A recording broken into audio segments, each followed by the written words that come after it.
Hello and welcome to another video from Midas Touch Toys, Games, Collectibles.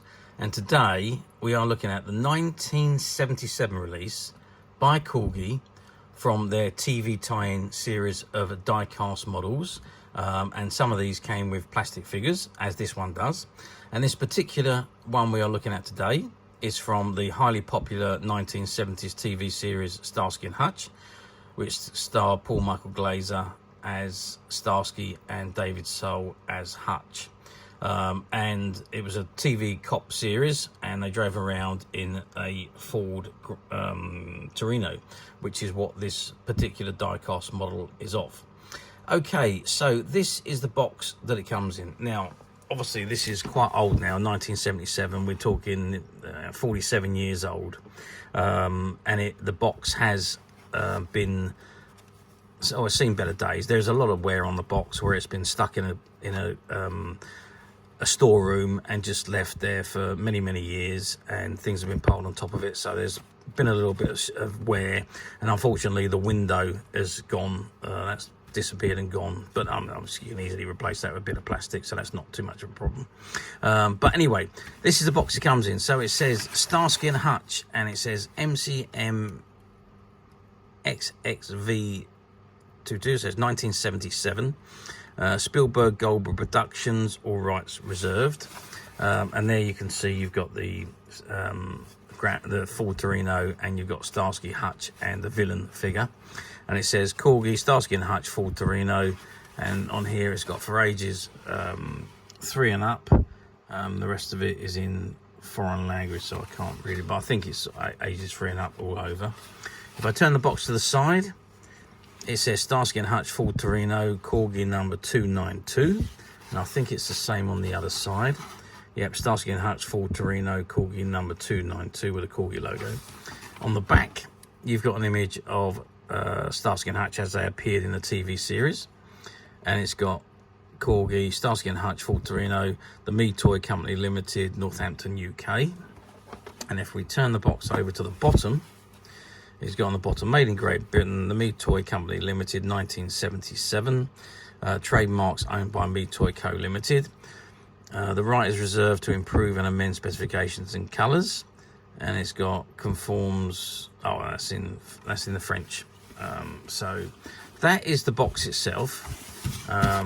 Now, what I think I'm going to do is I'm going to take it out of the box, and let's have a look at the item. Where we can pick it up and move it around a little bit. Okay, so I've removed the item from the box. You can see it comes with this surround on there, which just sits into the slots on the base, which is obviously a image of the city. And let's just move it out of the way. And it comes with 3 figures. So you've got, let's see if I can just slide that off. So you've got Starsky, which is, if I can get that into focus, let's just try and focus that a little bit. So there's Starsky. Now, these aren't very good images of the characters. They're just plastic figures, supposed to be whoever they are. So that is supposed to be Starsky. As I say, the facial features are very poor, but it's him with his leather jacket, his blue jeans, and he's pointing his pistol, as you would see in the television series. You've also got, if I can get this one out, Hutch, again, David Soul, and again, yeah, I mean, that is pretty poor. His face is yellow, so it's pretty poor image of David Soul, but again, in his blue jeans, blue shirt, and brown jacket, and again, he's holding his pistol. So that is Hutch, and then you've got the villain who's being spread-eagled on the side of the car. Again, the facial features, there's just nothing there really, but he's in green trousers and the yellow top. So that is the villain figures. Incidentally, let's just give you an idea of size of these figures. They're not particularly big, but I think they're a couple of inches tall. So we're looking at, this one's a little bit difficult to measure because he's leaning over, but you're looking at 6 centimeters. That's the villain. Starsky, because he's crouching down, is about 3.5 centimeters. And then you got Hutch, who's standing upright, is 5 centimeters. So that gives you an idea of the size of the figures. But the interesting part is a Ford Torino, and now that is screwed on the bottom. It's just a screw that holds it on. So I think what I'm going to do is I'm going to take that screw off, and let's have a look at the car in all its glory. Okay, so I've removed the car from the base, and it's just a screw that comes through the base of the stand there, and it's got a raised level there, and that screws into the bottom of the car, and that's just to hold it in position. But this is the Grand Torino, or the Ford Torino. It's got obviously 3 rolling wheels, as you can see. It's actually a nice sized car. I think it's about a 1/36 scale model. But let's get some measurements. So lengthwise, we're looking at, if we go from the end of the bumper to the top of the front bumper, you're looking at 15 centimeters. If we measure across, we are looking at 5.5 centimeters. And height wise, which will be from the bottom of the wheel to the top of the roof, we're looking at 4 centimeters. Okay, so the body of the vehicle is die-cast metal, and it's obviously red, and it's got the classic white stripes going across the side and over the roof, as seen in the TV series. The bottom of the car is plastic, and the trim, the grille, the bumpers and all that, that's all plastic as well. Now, due to age, this one is slightly discoloured at the front.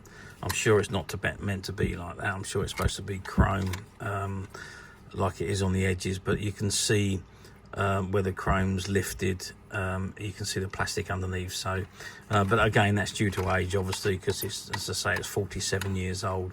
Now, the only functionality on this model is the 3 rolling wheels, which is as they are, and that's really about it. Really, there's not a great deal else I can tell you about this. There's no other functionalities.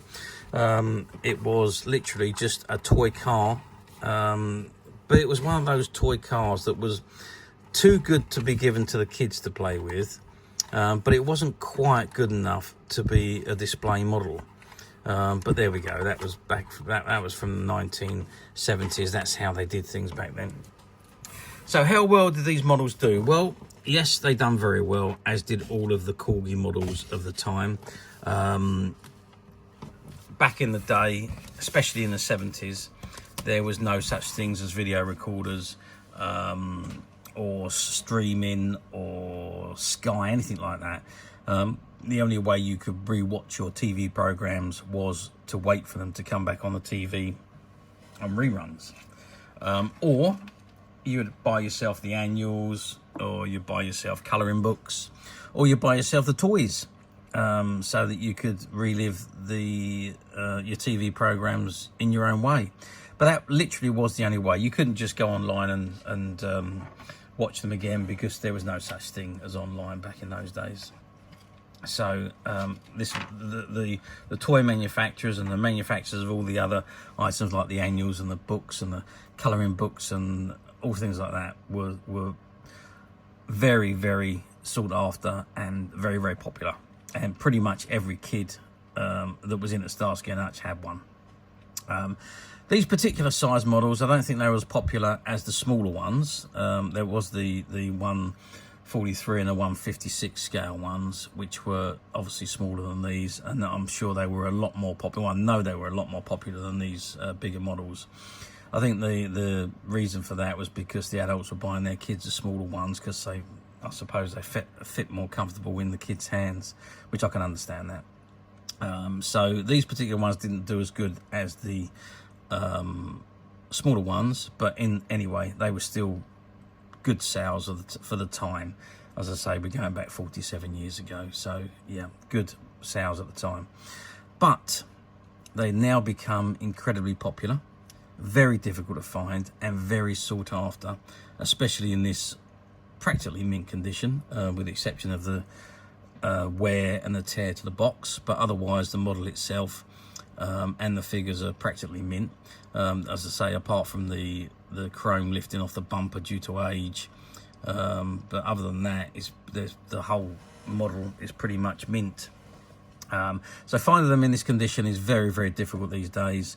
But yes, you know it. As usual, we at Midas Touch have managed to find one or two, and they're currently available to purchase on the Midas Touch website, which you can get to quite simply by clicking the link below.